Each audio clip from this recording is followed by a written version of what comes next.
Episode की शुरुआत directors के कॉन्फ्रेंस रूम से होती है, जहां पर सॉन्ग सबको एग्जाम का रिजल्ट दिखाते हुए कहती है कि अब आप लोग अपना क्वेश्चन पूछ सकते हैं।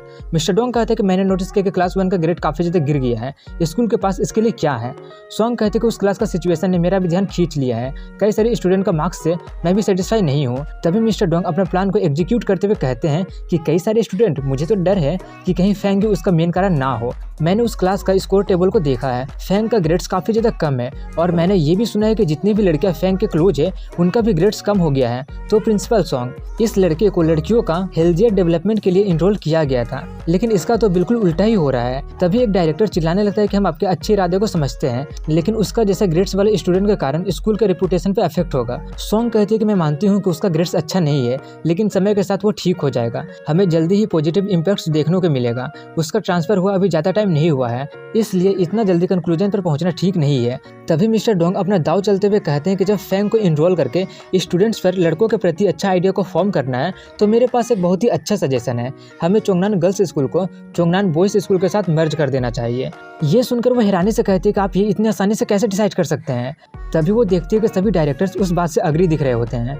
ये देखकर वो समझ जाते हैं कि सभी लोग उसके साथ मिले हुए हैं। मिस्टर डोंग कहता है कि अगर आपको कुछ पूछना है या फिर कुछ बोलना है तो आप बोल सकते हैं। वहीं बाहर में हान्यू उसकी सभी बातें सुन ली होती है और वो सबको बताने जाने लगती है। वहीं क्लास में स्वान उसका पेपर देखकर बहुत ही ज़्यादा हंस रहा होता है, इसलिए वो लोग पूछने लगते हैं क्या हुआ, फैंग को क्या मिला है।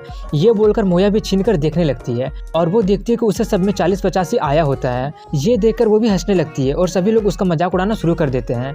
ये देखकर फैंग को बुरा तो लग रहा होता है और साथ में उसे समझ में नहीं आ रहा होता है कि अब क्या हो गया, इसलिए वो चिल्लाने लगता है कि इसमें हंसने वाली कौन सी बात है, तुम लोगों का भी तो एग्जाम खराब हुआ है। तभी वो लोग अपना पेपर दिखा देते हैं, जिन सभी में 80-90 आया होता है। उसे दिखाकर वो कहते हैं कि ये तो हमारा वीक सब्जेक्ट है, स्ट्रॉन्ग के बारे में बात ही मत करना। नेंगोंग को सब में 100 आया होता है। ये देखकर फैंग काफ़ी ज़्यादा हैरान हो गया होता है और वो अपने दोस्तों से पूछता है, उन तीनों का भी सभी में 80-90 आया होता है। ये देखकर वो काफ़ी ज़्यादा भड़क जाता है और चिल्लाने लगता है कि तुम लोगों ने तो कहा था कि तुम्हारा एग्जाम बहुत ही खराब गया है। फांजी कहती है कि कुछ बातें सच नहीं थी। वहीं पर फैंग अफसोस करने लगता है कि ये क्या हो गया।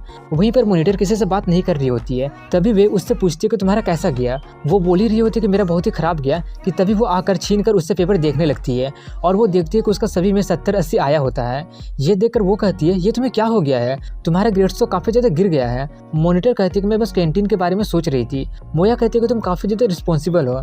फांजी कहती है अगर कैंटीन की बात करें तो जो कुछ भी हुआ है उसके बाद कुछ भी अपडेट नहीं मिल रहा है। फैंग कहता है कि ये ने अपने लोगों को काम पर लगा दिया है और जल्दी ही पता चल जाएगा। मॉनिटर ये के बारे में ही सोच रही होती है कि तभी वहाँ पर हान्यू चिल्लाते हुए आती है और हाँफते हुए कहती है कि हम लोग चोंगनान बॉयज स्कूल के साथ मर्ज होने वाले हैं। ये सुनकर वो सभी लोग थोड़े से सरप्राइज हो जाते हैं। तभी मॉनिटर पूछते कि आखिर वो कैसा स्कूल है। वे भी बताते कि वो स्कूल बिल्कुल हमारे जैसा ही है, वहाँ के ज़्यादातर लड़के सिंगल ही है। वो स्कूल और हमारा स्कूल चोंगनान का सिंगल डुओ के नाम से जाना जाता है। उनका एकेडमिक परफॉर्मेंस भी काफ़ी अच्छा है, लेकिन र्यूमर्स ये है कि वो स्कूल बॉयज स्कूल इसलिए बन गया क्योंकि वहाँ के सारे लड़के मॉन्स्टर्स है। इन द एंड किसी भी लड़की को हिम्मत नहीं होता है उस स्कूल में जाने के लिए, इसलिए वो स्कूल बॉयज स्कूल बन गया है। रिसेंट ईयर में ये भी कहा गया है कि उस स्कूल के लड़के दूसरे स्कूल के लड़कियों को हार्म पहुंचा रहे हैं, इसलिए वो स्कूल स्कम्स का बेस कैंप के नाम से जाना जाने लगा है। ये सुनकर वेवे कहती है कि लगता है कि अब जाकर देखना ही पड़ेगा। मोया कहती है शुभ काम में देरी कैसे, फ्राइडे को ही चलते हैं। वहीं पर फैंग सोच रहा होता है कि मुझे प्रिंसिपल से पूछकर इसे कंफर्म करना होगा। इसके बाद एक जगह को दिखाते हैं जहाँ पर याओ याओ एक बंदे से मिल रही होती है, जहाँ पर वो बंदा उसे कुछ पेपर्स देकर कुछ कहता है और आगे कहता है कि जब दोनों स्कूल मर्ज हो जाएंगे तो हम एक्विजिशन शुरू कर देंगे। तभी याओ याओ उसे कार्ड देते हुए कहते हैं कि अगर तुम्हें किसी भी तरीके का कोई भी डिस्काउंट चाहिए हो तो इस डायरेक्टर के पास तुम जा सकते हो। ये बोलकर वो जाते हुए कहते हैं कि अब मुझे जाना होगा, मिस्टर लिंग का मुझे कुछ काम करना है। तभी वो कहता है कि मैं तुम्हें ऑफेंस नहीं करना चाहता हूँ, बट इस बार हमारा रिप्रेजेंटेटिव अलग क्यों है, हमेशा तो पहले मिस्टर लू ही रहता है। तभी वो कहती है कि भूल जाओ उसे, अब वो यहाँ नहीं रहा। इसके बाद प्रिंसिपल को ऑफिस का सीन दिखाया जाता है जहाँ पर सॉन्ग उसे सब कुछ बता देती है। ये सुनकर वो उससे बहुत ही माफी मांग रहा होता है क्योंकि वो सब उसी के कारण हो रहा होता है। सॉन्ग कहती है कि मुझे विश्वास नहीं हो रहा है कि तुम्हारा ग्रेड्स इतना ज्यादा खराब है, तुम्हारी ही वजह से हम मुसीबत में पड़ गए हैं। फैंग माफी मांगते हुए बोल रहा होता है तो ये सच है कि हमारे स्कूल बॉयज स्कूल के साथ मर्ज होने वाला है। सॉन्ग कहती है कि मैंने डायरेक्टर से प्रॉमिस किया कि हम लोग joint mid term exam boys school के साथ लेंगे, लेकिन अगर उनका ग्रेड्स हमसे बेहतर होता है तो मर्ज होने से कोई भी नहीं रोक सकता है। फैंग पूछता है कि उनके साथ मर्ज होना इतना बेकार क्यों है। वो कहती है कि तुम्हें सिर्फ यही याद रखना होगा कि अगर मर्जिंग की बात आती है तो बॉयज स्कूल ही हमारा आखिरी ऑप्शन बचता है। और चिल्लाते हुए बोल रहे होते कि ये सब तुम्हारे ही कारण से हो रहा है, तुम्हें रिस्पॉन्सिबिलिटी लेना ही पड़ेगा। वहीं पर फैंग जाते हुए सोच रहा होता कि इससे अच्छा तो मैं मिडिल ईस्ट ही चला गया होता, अगर स्कूल मर्ज हो जाता तो कोई स्कॉलरशिप भी नहीं मिलेगा। वहीं पर ये को दिखाते हैं जिसे कोई लेटर भेजकर स्कूल के बाद छत पर उसे मिलने बुलाया होता है, इसलिए वो चली जाती है और उसे देखकर कहती है तो तुम हो। इसके बाद फांजी और लान को दिखाते हैं जहाँ पर लान उससे कहती है कि तुम मुझे ट्रीट क्यों दे रही हो। वो कहती है तुम्हें क्या परेशान कर रहा है, तुम्हारा शक्ल देखकर ऐसा लग रहा है कि जैसे ये फेंग के बारे में है, बता भी दो, मैं शायद तुम्हारा हेल्प कर सकती हूँ।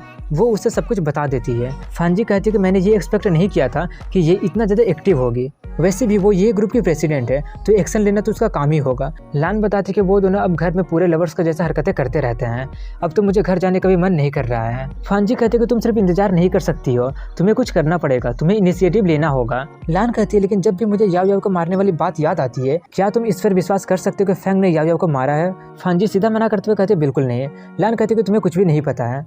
वो कहती है कि हाँ मैं कुछ नहीं जानती हूँ, बट इस पर कोई विश्वास कर ही नहीं सकता है। अगर फेंग भी बोलेगा तो भी विश्वास करना बहुत ही मुश्किल होगा क्योंकि वो किसी को मार ही नहीं सकता है, लेकिन अगर उसी ने खुद बोला है तो जरूर उसके पीछे कुछ कारण होगा और मुझे लगता है कि वो किसी तरीके से तुमसे रिलेटेड है। ये सुनकर वो थोड़ा सा ब्लश करने लगती है और कहती है कि वो हमेशा ये के साथ ही रहता है और अब वो मेरी चिंता भी नहीं करता है। तभी फांजी इविल स्माइल के साथ कहते हैं कि मुझे तुम्हें कुछ बताने दो, मैं हमेशा से ये ट्राई करना चाहती थी। इसके बाद लान अपने घर में चली जाती है। फेंग उसे देखकर कहते हैं कि कुछ ही मिनट में डिनर तैयार होने वाला है। तभी वो उसका हेयर स्टाइल चेंज देखकर पूछते हैं कि तुम्हारे हेयर को क्या हुआ? वो कहते कुछ नहीं, मैं बस लाइफ में कुछ नया ट्राई करना चाहती हूँ। ये बोलकर वो जाने लगती है। इसलिए वो कहता है क्या हुआ, क्या तुम किसी चीज़ को लेकर अपसेट हो? वो कहती है हाँ मैं बहुत ही अपसेट हूँ और वो अपने रूम में जाकर बोल रही होती है ये मुझे क्या हो रहा है। इसके बाद डिनर के बाद का सीन दिखाया जाता है। फेंग सोच रहा होता है कि लान को ये क्या हो गया है, आज उसने अपना हेयर स्टाइल भी चेंज कर लिया था। उसे थोड़ा सा सोच में डूबा देखकर ये पूछते हैं क्या हुआ? वो कहता कुछ नहीं, मुझे क्या होगा। उसे देखकर ये अपने मन में लान को गुड जॉब बोल रही होती है। इसके बाद फ्राइडे का सीन दिखाया जाता है जहाँ पर स्कूल के बाद मोया वे को जल्दी से चलने के लिए बोल रही होती है। वे कहती है इतनी भी जल्दी क्या है, थोड़ी ना वहाँ पर क्यूट लड़के होंगे। मोया कहती है क्यूट से भी बढ़कर होंगे, एक मिस्टीरियस बॉयज हाई स्कूल जिसमें सिर्फ बैड बॉयज से भरे पड़े हैं। सिर्फ उनके बारे में सोच कर ही मैं बहुत ही ज़्यादा एक्साइटेड हो जाती हूँ। ये सुनकर वो लोग उसे थोड़े से अजीब नज़रों से देखने लगते हैं। तभी मोया उसे धकेलते हुए लेकर चली जाती है। वहीं पर जब नेंगोंग फ्यूचर देखती है तो उसे थोड़ा सा प्रॉब्लम दिखती है, इसलिए वो फेंग को उसके लिए मैगडी लाने के लिए भेज देती है और ना चाहते हुए भी उसे जाना ही पड़ता है और लाते हुए सोच रहा होता है कि अब उसे क्या हो गया है। तभी वो देखते हैं कि बहुत सारे लड़के उन दोनों को घेर कर खड़े हुए हैं, इसलिए वो देखने जाने लगते हैं कि क्या हो रहा है। वहीं पर एक बंदा बोल रहा होता है कि तुम लोग चोंगनान गर्ल्स स्कूल से हो ना, तुमने मेरा शर्ट फाड़ दिया है, इसलिए या तो इसके बदले 10,000 युआन पे करो या हमारे साथ हैंग आउट करने चलो। तभी वहाँ पर फेंग आकर कहते हैं कि फाइनली तुम दोनों मिल ही गए, मुझे तो लगा था कि मैंने तुम दोनों को खो दिया, जल्दी चलो भी तुम लोग, बहुत ही काम बाकी है। ये बोलकर वो उन दोनों को वहाँ से लेकर जाने लगता है, लेकिन तभी वो बंदा उसे रोकते हुए कहता है कि तुम कौन हो और अभी तक इन्होंने मेरे कपड़े का पैसा नहीं दिया है। फेंग कहता है कि मैं इनसे बोलकर तुम्हारा पैसा कुछ ही दिनों में लौटा दूंगा। ये सुनकर वो बंदा चिल्लाने लगता है कि क्या तुम कोई चाल चल रहे हो।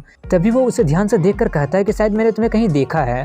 फेंग भी कहता है कि तुम्हारा भी चेहरा थोड़ा सा जाना पहचाना लग रहा है। तभी उसे याद आ जाता है कि ये तो वही बंदा है जिसने उसे फर्स्ट चैप्टर में पीटा था। ये सोचकर वो कहता है कि कोई भी अपने दुश्मन से बच नहीं सकता है, तुम्हें मेरे साथ मेसअप नहीं करना चाहिए था। मेरा नाम ल्यूरेन जिया है। अपना नाम बताकर वो उसे पंच मारते हुए कहता है कि ये पंच मुझे थप्पड़ मारने के बदले, लेकिन फेंग उसका पंच को बहुत ही आराम से रोक लेता है और कहता है कि मैं इसे आराम से सेटल डाउन करना चाहता था।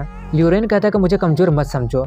ये बोलकर वो अपने सभी दोस्तों को अटैक करने के लिए बोल देता है, लेकिन फेंग ही उन सभी लोगों को देखते ही देखते पीट कर रख देता है। ये देखकर ल्यूरेन जी काफी ज्यादा हैरान हो जाता है। तभी फेंग उसका कॉलर पकड़कर कहता है कि पिछली बार तुम एक लड़की का बैग चुराकर भाग रहे थे और इस बार झुंड में आकर लड़कियों को ब्लैकमेल कर रहे हो, तुम तो बेशर्म हो। तभी वो उससे माफी मांगने लगता है और उसे जाने देने के लिए कहने लगता है। फेंग कहता है कि लगता है कि पिछली बार से तुम सबक नहीं सीखे थे। तभी एक बंदा उठकर फेंग पर बैट से हमला करने आगे बढ़ता है, लेकिन वो लोग उसे बता देती है, इसलिए वो उसे डॉज कर जाता है और उससे ल्यूरेन जी के मुंह पर ही चोट लग जाती है और तभी फेंग ऑरेंज शेयर के मेन पॉइंट पर ही मार देता है, जिससे उसे बहुत ही दर्द होने लगता है और वो ल्यूरेन से अपना बात कंटिन्यू करने जाता है, लेकिन उसका वैसा हालत देखकर वो उसे छोड़ देता है और उनसे पूछता है क्या तुम दोनों ठीक हो। वो लोग कहते हैं कि हम लोग काफी ज्यादा डर गए थे, मुझे लगा था कि इस बार हम लोग बच नहीं पाएंगे, लेकिन तुम्हारा थैंक्स। वे कहते कि मैंने ये एक्सपेक्ट नहीं किया था कि तुम इतना ज्यादा अमेजिंग और मेनली हो गए। मोया कहती कि मुझे तुम्हारे लिए कुछ कुछ होने लगा है। तभी फेंग नोंगोंग का बर्गर वहीं पर छोड़कर उनके साथ बातें करते हुए जाने लगता है। वो उनसे पूछते कि तुम लोग यहाँ पर क्या कर रहे थे, तुम लोग तो बॉयज स्कूल कुछ इन्फॉर्मेशन निकालने गए थे ना। वो कहते कि ये बहुत ही लंबी कहानी है, एक जगह आराम से बैठकर बताती हूँ, और वैसे भी मैं एक अच्छा जगह को जानती हूँ जहाँ पर हम लोग आराम से बैठकर बातें कर सकते हैं। और वो लोग वहाँ पर जाने लगते हैं और यहीं पर इस एपिसोड की एंडिंग हो जाती है। अगर वीडियो पसंद आया होगा तो लाइक कमेंट शेयर के साथ चैनल को जरूर सब्सक्राइब करें। मिलता हूँ अगले वीडियो में, तब तक के लिए हैव अ गुड डे।